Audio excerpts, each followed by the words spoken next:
फटाफट आज के टेस्ट सीरीज को। तो चलिए फिर से अब शुरू करते हैं। जितने लोग जुड़ गए हैं बाद में बाकी लोग जुड़ करके देख लेंगे इसे। तो एक बार फिर मैं विकास भारद्वाज आप सभी का इस वीडियो में स्वागत करता हूं। आज के इस वीडियो में हम लोग रेल संपत्ति अवैध कब्जा अधिनियम 1966 का टेस्ट सीरीज करेंगे।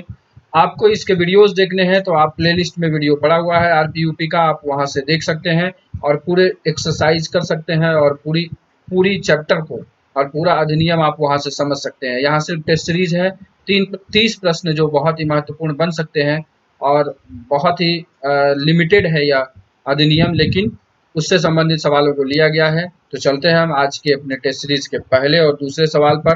तो सबसे पहला सवाल और दूसरा सवाल काफी आसान है, जो कि पहला सवाल है, रेल संपत्ति अवैध कब्जा अधिनियम के किस धारा में संक्षिप्त नाम, विस्तार और प्रारंभ वर्णित है? In which section of RPUP Act is described short title, extent and commencement is described? क्या वो सेक्शन 1 है, सेक्शन 12 है, सेक्शन 16 है या सेक्शन 2 है? सही उत्तर आप अपने आप जो है नोट कर लीजिए। बाकी इस पर कोई कमेंट नहीं करेंगे। कोई भी आदमी जो है कमेंट ऑफ, मैं कमेंट को ऑफ कर रहा हूं। फिर आपको मैंने कहा है कि कमेंट नहीं करेंगे, इसलिए मैं कमेंट को जो है अभी ऑफ कर रहा हूं। थोड़ा सा समय लगेगा। कमेंट को ऑफ करने के बाद जो है मैं फिर आपको जो भी चीज़ें हैं आप अपना आंसर नोट करके रखिए और नोट करने के बाद जो है फिर उसके बाद आप उसे लास्ट में मिलान करेंगे, तब जा कर के जो है कमेंट करिएगा आपका कितना सही हुआ है। कमेंट को ऑफ कर दिया गया है। जो भी लोग कमेंट कर रहे थे वो अपना कॉपी पेन लेकर के बैठिए। कॉपी पेन लेकर के आप अपने ऑप्शन को टिक आउट करके लिख करके रखिए। लास्ट में आपको आंसर की दिया गया है, उस आंसर की को मिलाने के बाद आप अपने उत्तर को जितना आपका सही हुआ है उसे आप कमेंट करेंगे। उस समय मैं चैट को ऑन कर दूंगा। चलिए तो दूसरे सवाल पर चलते हैं। पहला सवाल आप लोगों ने हल कर लिया होगा। दूसरा सवाल, बल सदस्य रेल संपत्ति अवैध कब्जा अधिनियम के किस धारा में परिभाषित है? मतलब कि member of the force is defined in which section of RPUP act? क्या ये इसका ऑप्शंस आर सेक्शन 2 का ए, सेक्शन 2 का बी, सेक्शन 2 का सी या सेक्शन 2 का डी? बल सदस्य किस धारा में परिभाषित है? आपसे यह सवाल पूछा गया है और आपके लिए ऑप्शन दिए गए हैं धारा 2 का ए, धारा 2 का बी, धारा 2 का सी या धारा 2 का डी। आशा करता हूं कि आप लोगों ने उत्तर टिक कर लिया होगा। Very good. चलते हैं हम अपने अगले सवाल की तरफ। अगला सवाल आपके लिए तीसरा और चौथा सवाल ये रहा, वरिष्ठ अधिकारी सुपीरियर ऑफिसर आरपीयूपी एक्ट के किस धारा में परिभाषित है? Superior officer is defined in which section of RPUP act? Options are section 2 का सी, सेक्शन 2 का डी, सेक्शन 2 का ई या सेक्शन 2 का एफ। बहुत ही आसान सवाल है और रूल 70 वाले जरूर इसे याद रखिएगा, क्योंकि हो सकता है ये सवाल आपके एग्जाम में दिखे। तो वरिष्ठ अधिकारी आरपीयूपी एक्ट की किस धारा में परिभाषित है? आपने अपना उत्तर टिक कर लिया होगा। तो चलते हैं हम अपने चौथे सवाल पर। चौथा सवाल आपके लिए है, आरपीयूपी एक्ट की कौन सी धारा में अधिनियम के अधीन अपराधों का संज्ञेय न होना वर्णित है? आरपीयूपी एक्ट की कौन सी धारा में अधिनियम के अधीन अपराधों का संज्ञेय न होना वर्णित है? Offences under the act not to be cognizable is described in which section of RPUP act? Options are section 3, section 4, section 5 या सेक्शन 6। ये सब डायरेक्ट हिट क्वेश्चन है आपके। एक भी आशा करूंगा कि 30 में 30 सभी के आए, क्योंकि सवाल ये बहुत छोटा सा अधिनियम है। यहाँ से अगर गलत हो रहा है तो इसका मतलब है आप अपने बेसिक्स को मतलब कि ध्यान से नहीं देखेंगे। इसलिए चौथे सवाल का उत्तर आपने टिक कर लिया होगा कि offences under the act not to be cognizable किस धारा में यह बताया गया है कि अधिनियम के अधीन अपराधों का संज्ञेय न होना वर्णित है। चलते हैं हम लोग अपने अगले सवाल, पांचवें और छठे सवाल पर। पांचवा सवाल बहुत ही सिंपल, आरपीयू एक्ट में कुल कितनी धाराएं हैं? How much sections are in RPUP act? RPUP act में कितनी धाराएं हैं? धारा 14, धारा 15, धारा 16 या धारा 17? तो जिन लोगों ने भी जो है, सॉरी यहाँ पर धारा हटा लीजिएगा, 14, 15, 16 या 17 कर लीजिएगा, इतनी धाराएं हैं। जिन लोगों ने ई बुक लिया है, ई बुक में इस सवाल का उत्तर जो है वहाँ मिसप्रिंट हुआ है, मतलब मिस्टेकनली टाइप हुआ है वहां पर, तो उसे भी करेक्ट कर लीजिएगा आप लोग। कुछ लोग जो है जो ई बुक परचेज करते हैं, पढ़ते हैं और पढ़ने के बाद फीडबैक देते हैं। बड़ा अच्छा लगता है कि मेहनत जो मैंने किया है वो सफल हो रहा है। लेकिन कुछ लोग जो है पता नहीं वो पढ़ रहे हैं या नहीं पढ़ रहे हैं, पढ़ ही रहे होंगे आशा मुझे यह विश्वास है कि सभी लोग अपनी जगह पर काफ़ी जद्दोजहद और काफ़ी मेहनत कर रहे हैं और सफलता उनको ज़रूर मिलेगी। चलिए 5वें सवाल का उत्तर आपने लगा लिया होगा, तो 6ठे पर चलते हैं हम लोग। 6ठा सवाल है, आरपीयूपी एक्ट के कौन सी धारा साक्ष्य देने और दस्तावेजों को पेश करने के लिए व्यक्तियों को समन करने की शक्ति प्रदान करती है? Which section of RPUP Act provides power to summon persons to give evidence and produce documents? Options are section 7, section 9, section 11 या सेक्शन 13। सही उत्तर आप टिक करके रखें। वेरी गुड, आप लोगों ने सही उत्तर टिक कर लिया होगा। काफ़ी आसान से सवालों को लिया गया है और आसान से सवाल बनते भी हैं यहाँ से। अगर यहाँ से आपके गलत नहीं ही होने चाहिए सवाल, और आपके मेन एग्जाम में हो सकता है आरपीयूपी से 3 से 4 सवाल आपको ज़रूर दिखेंगे, क्योंकि ये मेन स्ट्रीम के सेक्शंस हैं, मेन स्ट्रीम का अधिनियम है हमारे लिए। चलते हैं 7वें सवाल पर। 7वां सवाल आपके लिए आरपीयूपी एक्ट की कौन सी धारा में तलाशी वारंट का जारी किया जाना वर्णित है? मतलब तलाशी वारंट का जारी किया जाना किस धारा में वर्णित है? Which section of RPUP act describes issue of search warrant? क्या ये सेक्शन 8 है, सेक्शन 10 है, सेक्शन 12 है या सेक्शन 14 है? किस सेक्शन में यह वर्णित है, डिस्क्राइब किया गया है तलाशी का वारंट?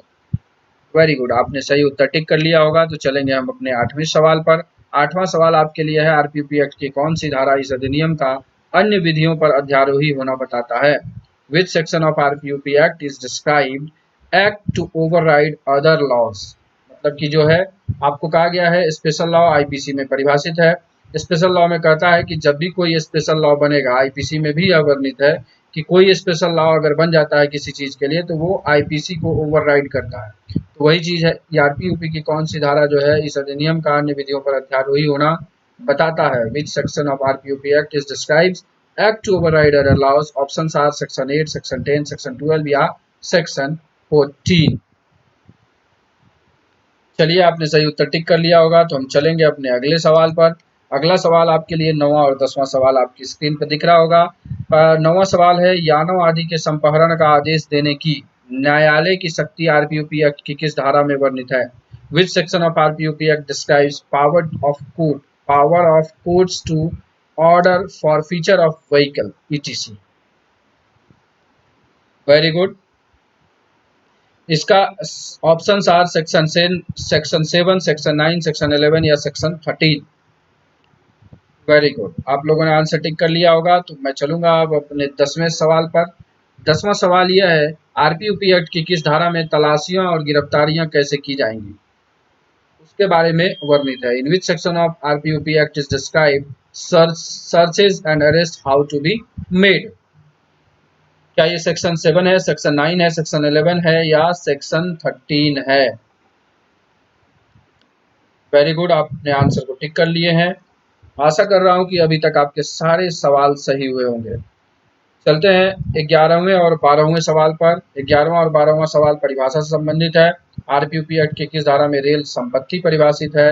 आरपीयूपी एक्ट की किस धारा में रेल संपत्ति परिभाषित है? Railway property is defined in which section of RPUP act? तो क्या ये धारा 2 का ए है, धारा 2 का बी है, धारा 2 का सी है या धारा 2 का डी है? वेरी गुड, आप बता दें क्या है इसका उत्तर।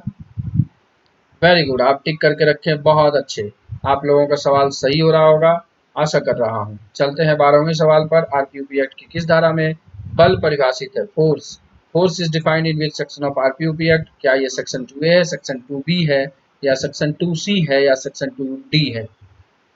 क्या है इसका सही उत्तर? आप इसे टिक करके रखें, बहुत अच्छे, आप लोगों ने आंसर टिक कर लिया होगा और आप आशा कर रहा हूं कि आपको क्वेश्चन अच्छे लग रहे होंगे और आपके सारे सवाल जो हैं सही भी हो रहे होंगे। चलते हैं हम अपने अगले सवाल 13वें और 14वें सवाल पर चलते हैं।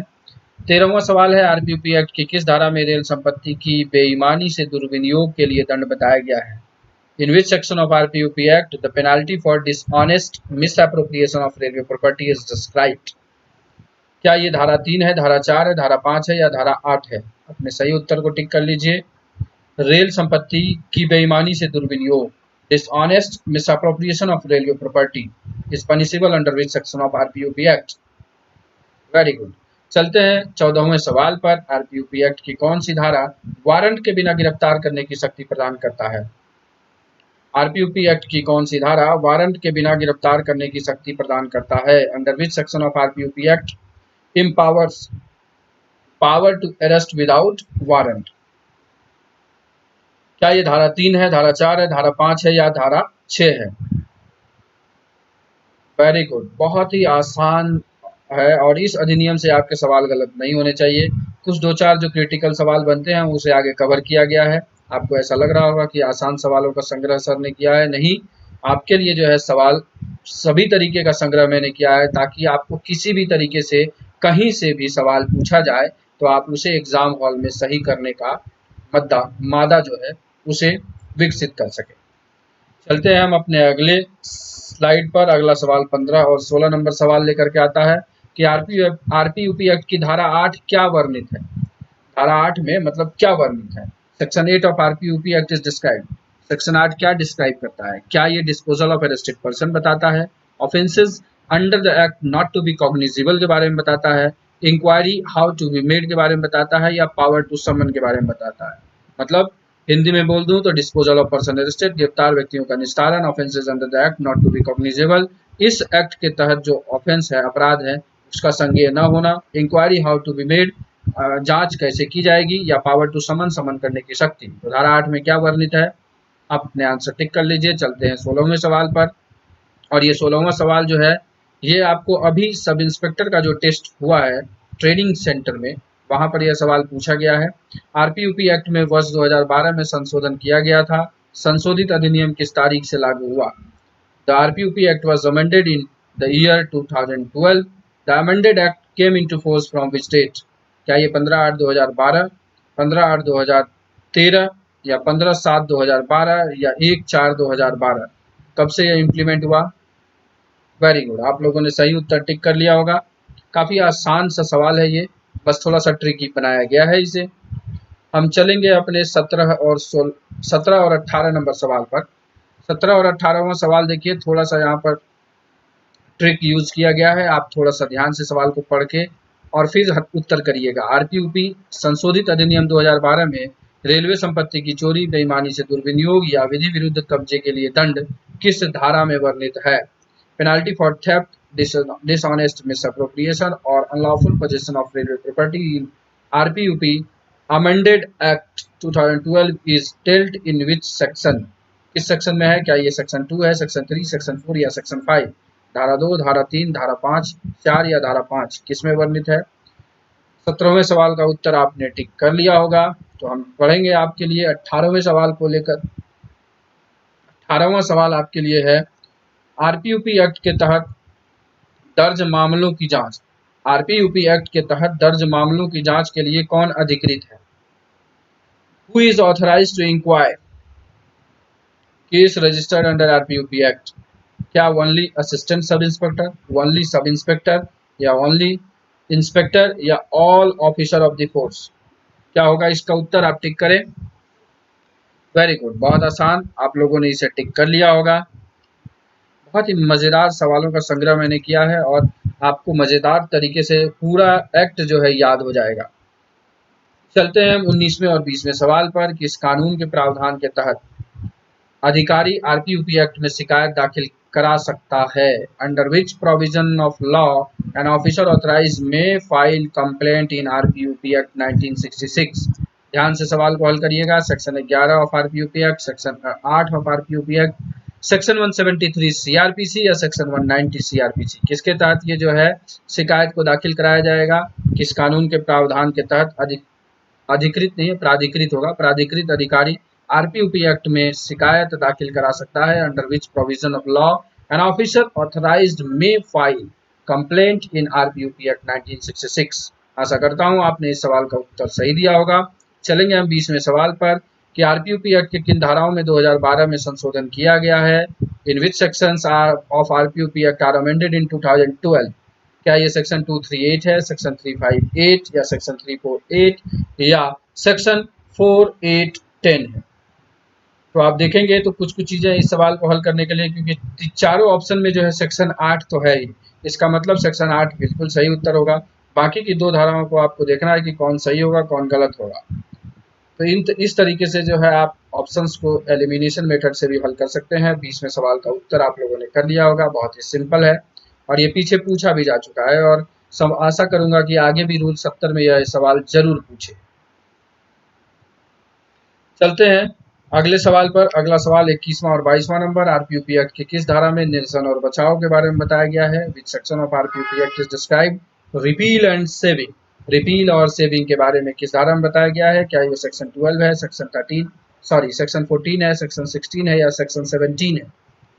किसमें बताया गया है? रिपील एंड सेविंग के बारे में। रिपील एंड सेविंग के बारे में किस धारा में बताया गया है? रिपील एंड सेविंग के बारे में। बिल्कुल सही, आप लोगों ने उत्तर टिक कर लिया होगा। आते हैं 22वें सवाल पर। आरपीयूपी एक्ट की कौन सी धारा में अधिकारियों से सहायता की अपेक्षा के बारे में बताया गया है? Officer required to assist is described in which section of RPUP act? RPUP act के किस धारा में जो है इसे बताया गया है? क्या ये सेक्शन 11, सेक्शन 12, सेक्शन 13 या सेक्शन 14 है? आप अपना सही उत्तर टिक कर लें। बहुत अच्छे, बहुत अच्छे, आपने अपना उत्तर टिक कर लिया होगा। तो चलते हैं हम अपने अगले सवाल पर। अगला सवाल आपको मिलेगा 23वां और 24वां। आरपीयूपी एक्ट की किस धारा के तहत बल अधिकारी मजिस्ट्रेट से तलाशी वारंट जारी करने के लिए आवेदन करता है? ध्यान से देखिएगा, आरपीयूपी एक्ट की किस धारा के तहत बल अधिकारी मजिस्ट्रेट से तलाशी वारंट जारी करने के लिए आवेदन करता है? Under which section of RPUP act the officer of the force makes an application to issue a search warrant from the magistrate? क्या वो सेक्शन 9 का 1, 9 का 2 या 10 का 1 या 10 का 2 किसमें वर्णित है? अगर आप थोड़ा सा दिमाग लगाएंगे तो 50-50 पर आप इस क्वेश्चन में पहुंच सकते हैं कि सिर्फ आपको ये पता हो कि सर्च किस धारा में है। सर्च आपको पता होगा तो आप 50-50 पे चले जाएंगे। उसके बाद सिर्फ क्लॉजेज में आपको थोड़ा सा दिमाग लगाना है, बहुत ही कॉमन सेंस दिमाग लगाएंगे आप, ये सवाल हल हो जाएगा। अगला सवाल भी कॉमन सेंस पर ही दिया गया है। आरपीयूपी एक्ट की कौन सी धारा के तहत बल अधिकारी दस्तावेजों या अन्य चीजों को पेश करने के लिए समन करता है? Under which section of RPUP act an officer of the force does summon to present document और अदर थिंग? क्या ये सेक्शन 9 का 1, 9 का 2 या 10 का 1 या 10 का 2 किसमें वर्णित है? Very good. कुछ कुछ किताबों में इसे ABCD करके भी लिखा गया है, तो आप 1 को A देखिएगा, 2 को B देखिएगा, ऐसे करके आप एडजस्ट कर लीजिएगा। वेरी गुड, आपने इन सवालों का उत्तर दे दिया होगा। तो चलते हैं हम अपने अगले सवाल 25 और 26वें नंबर सवाल पर। 25वां सवाल है, आरपीयूपी एक्ट की किस धारा में गिरफ्तार व्यक्ति के संबंध में कार्यवाही के बारे में बताया गया है? Under which section of RPUP act describes disposal of arrested person? Disposal of arrested person is defined in which section of RPUP act? क्या ये सेक्शन 4, सेक्शन 6, सेक्शन 7 या सेक्शन 8 है? बहुत अच्छे, आप लोगों ने इसका भी उत्तर बिल्कुल सही दिया होगा। आशा करता हूं कि आज 30 में से 30 सभी लोगों के आए होंगे, मैक्सिमम लोगों के 30 में से 30 आएंगे। चलिए देखते हैं 26वां सवाल, आरपीयूपी एक्ट की कौन सी धारा में मौनानुकूलता के बारे में वर्णित है? कौन सी धारा में मौनानुकूलता के दंड के बारे में वर्णित है? Under which section of RPUP act describes punishment for connivance at offences? Connivance of at offences मतलब मौनानुकूलता के लिए दंड। क्या ये सेक्शन 4, सेक्शन 6, सेक्शन 7 या सेक्शन 8 किसमें वर्णित है? मौनानुकूलता के बारे में दंड। वेरी गुड, इस सवाल को भी आपने हल कर लिया होगा। तो चलते हैं हम लोग सेकंड लास्ट स्लाइड, जिसमें 27वां और 28वां नंबर सवाल है। इसमें यह बताया गया है कि आरपीयूपी एक्ट में रेल संपत्ति के अवैध कब्जा के लिए कितने दंड का प्रावधान किया गया है? आरपीयूपी एक्ट में रेल संपत्ति के अवैध कब्जा के लिए कितने दंड का प्रावधान है? How much penalty is there in RPUP act for unlawful position of railway property? आपके लिए ऑप्शन है 3 साल तक का कारावास या जुर्माना और दोनों, 5 साल तक का कारावास या जुर्माना और दोनों, 3 साल तक का कारावास या जुर्माना या दोनों, या 5 साल तक का कारावास या जुर्माना या दोनों। इंग्लिश में इसे ट्रांसलेट कर दूं, अप टू 3 ईयर इम्प्रिजनमेंट और fine and both, up to 5 year imprisonment और फाइन एंड बोथ, और अप टू 3 ईयर इम्प्रिजनमेंट और फाइन और बोथ, या अप टू 5 ईयर इम्प्रिजनमेंट और फाइन और बोथ। क्या इसका सही उत्तर होगा? बिल्कुल सही आपने लगा लिया है। चलते हैं हम 28वें सवाल पर। आरपीयूपी एक्ट में मौनानुकूलता के लिए कितने दंड का प्रावधान है? पहले मैंने पूछा था मौनानुकूलता का दंड किस धारा में बताया गया है, पीछे पूछा गया। आज इसमें इस सवाल में पूछा गया कि मौनानुकूलता के लिए पनिशमेंट कितना है, हाउ मच पेनाल्टी या how much punishment is there in RPUP act for connivance. तो इसके ऑप्शन है 3 साल तक का कारावास या जुर्माना और दोनों, 5 साल तक का कारावास या जुर्माना और दोनों, 3 साल तक का कारावास या जुर्माना या दोनों, या 5 साल तक का कारावास या जुर्माना या दोनों। वेरी गुड, इंग्लिश में इसे कर दूं तो सेम वही है, अप टू 3 ईयर इम्प्रिजनमेंट और fine and both, up to 5 year imprisonment and fine और both, up to 3 year imprisonment और फाइन और बोथ, या अप टू 5 ईयर इम्प्रिजनमेंट और फाइन और बोथ। बिल्कुल सही, आपने इसका उत्तर लगा लिया होगा। चलते हैं आज के वीडियो के अंतिम स्लाइड और सेकंड लास्ट और लास्ट सवाल आपके लिए। आरपीयूपी एक्ट के अनुसार बल सदस्य में कौन कौन शामिल है? ध्यान से देखिएगा, थोड़ा सा ट्रिकी सवाल है। आरपीयूपी एक्ट के तहत, आरपीयूपी एक्ट के अनुसार बल सदस्य में कौन शामिल है? Who is included in the force member according to the RPUP act? क्या ये ASI to DG, constable to IPF, ASI to ASC या कांस्टेबल टू डीजी? ध्यान से देखिएगा इस सवाल को। वेरी गुड, आपने ये उत्तर सही कर लिया होगा। तो चलेंगे हम आज की वीडियो के अंतिम सवाल पर। अंतिम सवाल आपके लिए है, आरपीयूपी एक्ट के अनुसार बल अधिकारी में कौन कौन शामिल है? Who is included in the officer of the force according to the RPUP act? क्या वो ASI to DG, ASI to IPF, ASI to ASC या कांस्टेबल टू डीजी? तो बल अधिकारी, ऑफिसर ऑफ द फोर्स में कौन कौन सम्मिलित हैं आरपीयूपी एक्ट के अनुसार? चलिए, आशा करता हूं आप लोगों ने सारे उत्तर कर लिए होंगे और मैक्सिमम लोगों का 30 में से 30 आ रहा होगा। तो अब मैं आपके लिए चैट ऑन करूंगा, साथ ही साथ आपके लिए आंसर की भी दूंगा और आप मिला करके अपने आंसर को जो है कमेंट कर सकते हैं।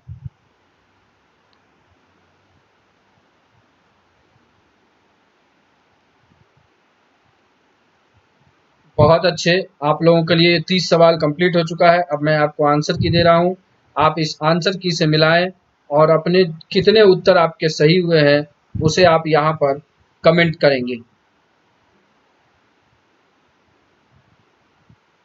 वेरी गुड, बहुत अच्छा। आशा करूंगा कि आज देखते हैं 30 में से 30 कितने का सही हो रहा है। 30 आउट ऑफ 30 कितने लोगों का होता है वो मैं देखूंगा, और होना भी चाहिए मैक्सिमम लोगों का 30 आउट ऑफ 30। अगर आपका 30 आउट ऑफ 30 हो रहा है तो बहुत अच्छा है। Very good, very good, very good, बहुत अच्छे।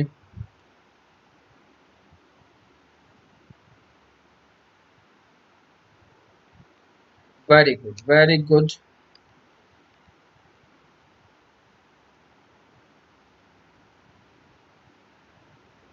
बहुत अच्छे। फटाफट आप लोग अपने आंसर को मिला लीजिए और आंसर को मिलाने के बाद आप कमेंट कर सकते हैं। आपके लिए कमेंट खोल दिया गया है।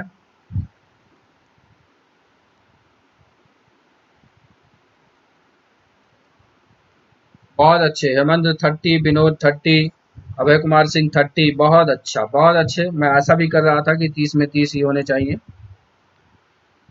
Very good, very good, very good. Pappu Mehta, Sanjay Kushwaha, एक कई आप इसे नहीं करें। आप पप्पू जो है, आप अपने उत्तर को मिलान करें, मिलान करने के बाद लिखें। ध्रुवा पटेल 30, 30, मालेश्वर भी 29, कोई बात नहीं। बहुत अच्छे, बहुत अच्छे, बहुत अच्छे। Suman Saurabh 30, 30, very good. Umesh Kumar Verma 29, very good. VC RPF बहुत अच्छे 30, बहुत अच्छे, बहुत अच्छे, बहुत अच्छे। आप लोगों का सिलेक्शन कोई नहीं रोक सकता है। के शेट्टी, के आर शंकर राव 30/2, ये क्या था समझ में नहीं आया मुझे। 30, इरफान 30, कुमार 30, भावनवारे 27, जितेंद्र 27, मोहनलाल शरण 30, एमडी कौसर 23। आप रिवीजन करें कौसर। के आर एस राव जो है 26, वेरी गुड। नंद किशोर 29, बहुत अच्छे। गौड़ 27, बहुत अच्छे। राम निवास गुजर 28, दीपपाल 28, काबी साई जर्नल 26, जर्नल का 28, Kabi Sai 26, Manoj 26, Sunil Prasad 30, Ramshankar Prasad 29, Raghunath 28, Satyapal Singh 29, very good. 25 Rajiv Kumar Mishra, 29 Sandeep very good, Gopinath very good, Sanjay Kushwaha 29 by 30 very good, Shankar Singh Paraste 29 very good. जिनका भी 25 से कम हो रहा है वो फिर से रिवीजन करें, प्लेलिस्ट में जाकर के वीडियोस देखें और उसके बाद जो है अपने आप को ये करें। ठीक है, बहुत अच्छे। अर्जुन 28, अर्जुन का 30 में 30 होना चाहिए था। अभिषेक 22, Vinod Singh 27, Vikram Singh 25 very good, Ramshankar RS प्रसाद 29 बहुत अच्छे बहुत अच्छे, संजय कुमार यादव 24 वेरी गुड, पवन कुमार पंकज वेरी गुड बहुत अच्छे। आप लोग सभी लोगों का परफॉर्मेंस ठीक अच्छा कहा जाएगा। 30 से 30 वाले को एक्सीलेंट कहा जाएगा। बाकी 25 से जिनका भी नीचे आ रहा है इस तरह के इस एक्ट में खासकर, तो वो आप अपने रिवीजन पर ध्यान दें। और चलिए, ये बहुत अच्छी बात है कि आप लोगों का प्रिपरेशन अच्छा चल रहा है। तो एक और चीज़ है कि जिसे मैं आज आप लोगों के सामने घोषणा करने वाला हूँ कि आप लोगों के प्यार के बदौलत, आप लोगों के इस सम्मान के बदौलत और आप लोगों के इस रिस्पांस के बदौलत ही मुझे ऑफ़र मिला। कहाँ से? तो आपको भी यह जानकर उत्सुकता होगी कि अनअकैडमी ने मुझे ऑफ़र किया है कि उसके प्लेटफॉर्म पर भी जा कर के मैं कुछ योगदान दूँ, कुछ पढ़ाऊँ। सिर्फ और सिर्फ इस चैनल के परफॉर्मेंस को देख करके जो है ऐसा अनअकैडमी ने निर्णय लिया है। और अनअकैडमी के इस निर्णय के बाद जो है कि अनअकैडमी ने यह निर्णय दिया कि आप जो है आप मेरे चैनल के साथ जुड़ सकते हैं। तो आप समझ जाइए कितने खुशी की बात है। और यह चीज़ मैं आप लोगों के पास शेयर भी कर रहा हूँ इसलिए कि आगे जो भी हो, अगर अनअकैडमी के प्लेटफॉर्म पर भी मैं क्लास लेता हूं तो वहां पर भी आप दिखें। Very good sir, question number 19 समझ में नहीं आया अर्जुन। अच्छा, आपको क्वेश्चन नंबर 19 समझ में नहीं आया तो चलते हैं हम क्वेश्चन नंबर 19 पर। एक बार आपके डाउट को मैं क्लियर कर दूं। क्वेश्चन नंबर 19 कह रहा है, क्वेश्चन नंबर 19 में समझने वाली कोई बात नहीं है। इसमें क्या है कि आप इसे ऑप्शन से भी बना सकते थे। क्वेश्चन नंबर 19 कह रहा है, under which provision of law and officer authorised में file complaint in RPUP act 1966। तो पूरे आरपीयूपी एक्ट में कहीं पर भी कंप्लेंट कैसे हम कोर्ट में डालेंगे इसके बारे में कहीं नहीं बताया गया है। अगर आप देखें तो सेक्शन 11 जो है, सेक्शन 11 क्या बताता है? सर्च के बारे में शायद बताता है, सर्च के बारे में। एंड सेक्शन 8 जो है वो आपको बताता है inquiry how to be made. Section 173 CrPC जो है जिसमें पुलिस चार्जशीट फाइल करती है, हम पुलिस है नहीं, तो बचता एक ही सेक्शन है, वो है सेक्शन 190 सीआरपीसी। और इसमें ही कहा गया है सेक्शन 190 में भी क्लॉज जो है सेक्शन 91 का क्लॉज 2 जो है उसमें यह वर्णित है कि कंप्लेंट के तहत जो है किस तरह से कोर्ट में जो है डालते हैं। तो आशा करूंगा कि आपको यह समझ में आ गया होगा। अगर आपको क्लियर हो गया है तो आप वाई कमेंट कर दीजिए इस ऑप्शन। अगर वेरी गुड, आपका अगर ये हो गया है तो आप पहले हम लोगों की तैयारी कराने के, आप लोगों की तैयारी में कोई फर्क नहीं पड़ेगा राजीव जी, आपकी तैयारी हो जाएगी, उसके बाद ही दोनों चीज़ें साथ साथ चलेगी। बस इन सब चीज़ों का प्लेटफॉर्म का ऑफर मुझे मिला था, इस कारण से मैं वहाँ पर उस ऑफर को भी एक्सेप्ट कर लिया हूँ। आप देख सकते हैं कि मुझे वहाँ पर लेट्स क्रैक बिहार एग्ज़ाम, जो बिहार के लिए तैयारी कर रहे हैं बच्चे, उनके लिए मुझे ऑफ़र दिया गया है कि आप बिहार वाली जो है एग्ज़ाम के लिए तैयारी करवाएं। तो मैंने इस ऑफ़र को इसलिए भी स्वीकार कर लिया क्योंकि इस ऑफ़र से आपका भी फ़ायदा है। इस ऑफ़र से आपका फ़ायदा इसलिए है क्योंकि आपके भी एग्ज़ाम में 10 मार्क का जो है वो है 10 मार्क का जीएस है। और जिस जीएस के बारे में जो है उस जीएस के लिए यहाँ पर मैं डिस्कशन करूँगा, तो आपके लिए मैं पहले ही आपको टेलीग्राम के थ्रू या इसी प्लेटफॉर्म पे यूट्यूब पे जो है मैं आपको एक इन्फॉर्मेशन जो भेजूंगा, इन्फॉर्मेशन नोट, उस इन्फॉर्मेशन नोट के थ्रू जो है आप इस पर ज्वाइन कर लीजिएगा। यूट्यूब पर आप सर्च करिएगा अभी इस क्लास के बाद लेट्स क्रैक बिहार एग्ज़ाम, और उस लेट्स क्रैक बिहार एग्ज़ाम को अगर चाहें तो आप सब्सक्राइब करके रखिए। और अगर सब्सक्राइब कर भी नहीं रहे हैं तो जब मैं आपको नोटिफाई करूं तो आप उस चैनल पर मेरे क्लास के लिए, लाइव क्लास के लिए, जिस तरह मैं यहाँ लाइव क्लास ले रहा हूँ वहाँ पर भी एक लाइव क्लास चलेगा। उस लाइव क्लास को आप अटेंड करके अपने जीएस वाले पार्ट को सिक्योर कर सकते हैं। Very good. तो बीच में अभी प्रसाद ने अभी कमेंट किया था कि 3 नंबर सवाल समझ में नहीं आया उसे। मैं फिर से तीसरे नंबर सवाल पर लेकर के चलूंगा स्लाइड को। हाँ, वरिष्ठ अधिकारी आरपीयूपी एक्ट की किस धारा में परिभाषित है? तो सुपीरियर ऑफिसर किस धारा में परिभाषित है? 2 के ई में दिया हुआ है। इसमें समझने की कोई बात नहीं है। क्वेश्चन नंबर 3 बहुत ही डायरेक्टली था, आप रेफर कर सकते हैं बुक के थ्रू, और बुक के थ्रू आप रेफर करके आप आसानी से जो है इसे कर सकते हैं। चलिए, आपको अगर यह सारा वीडियो अच्छा लग गया तो बहुत अच्छे। सर क्वेश्चन नंबर 27-28 का आंसर बी एंड डी समझ सेम है क्या? क्वेश्चन नंबर 27 और 28 का आंसर बी और डी सेम नहीं है अभय जी, आप उसको ध्यान से पढ़िए, उसमें या और में डिफरेंस है। या और में मतलब और एंड में। Very good. आते हैं, शंकर राव ने कमेंट किया है, जय Hind sir, I am preparing for DPC rule 70 from Hyderabad SCR. Very good. Question number 20 को डिस्क्राइब करने के लिए किसी ने कहा है। क्वेश्चन नंबर 20 पर थोड़ा सा चलते हैं, आप लोगों को फिर से मैं 20 नंबर पर ले चलता हूँ। 20 नंबर सवाल पर डिस्कशन करते हैं। 20 नंबर क्या है? इसमें कुछ है ही नहीं। आरपीयूपी एक्ट की किन धाराओं में संशोधन किया गया 2012 में? 3, 4 और 8 में किया गया है, बाकी किसी धाराओं में संशोधन हुआ नहीं है। 3, 4 और 8 इसमें कुछ डाउट है आपको? 20 का आंसर सी ही होना चाहिए। देखता हूं मैं आंसर अपने। वेरी गुड, 20 का आंसर मैंने सी ही दिया है, तो आपको ये भी समझ में आ गया होगा, इसमें कोई बहुत ज़्यादा डाउट की बात नहीं है। Very good. सर 24 और 25 पर आए, उमेश कुमार वर्मा 24 और 25 पर आए। वेरी गुड, आते हैं हम 24 और 25 पर। 24 और 25 को देखते हैं। 24 और 25, हाँ 24 में दिया हुआ है, आरपीपी एक्ट की कौन सी धारा के तहत बल अधिकारी दस्तावेजों या अन्य चीजों को पेश करने के लिए समन करता है? ये जो है आपको सिंपल, अगर ऑप्शन इसमें सेक्शन 9 होता तो 9 सही हो जाता, सॉरी सेक्शन 9 होता तो उस 9 में जो है ये सारी चीजें वर्णित है, लेकिन आप जब क्लॉजेस पढ़ेंगे तो 9 के क्लॉज 2 में यह लिखा हुआ है कि दस्तावेज या अन्य चीजों को पेश करने के लिए जो है बल का अधिकारी जो है उसे समन करता है। आप अभी तुरंत इस वीडियो के बाद जो है प्लेलिस्ट में जाइए और प्लेलिस्ट में जाकर के पूरे आरपीयूपी एक्ट को देख लीजिए। 4 वीडियो होंगे, मुश्किल से आपके लिए आधा घंटा लगेगा, आपके लिए पूरी तरीके से यह पोर्शन तैयार हो जाएगा। चलते हैं 25वें सवाल में। गिरफ्तार किए गए व्यक्ति के संबंध में कार्यवाही, सेक्शन 7 में। Disposal of person arrested, actually it's direct hit question, इसमें क्यों डाउट हो रहा है आपको? सेक्शन 7 में यह वर्णित है। Very good. चलते हैं आगे। Sir question number 19 most important था सर, कोई बात नहीं, बहुत अच्छे।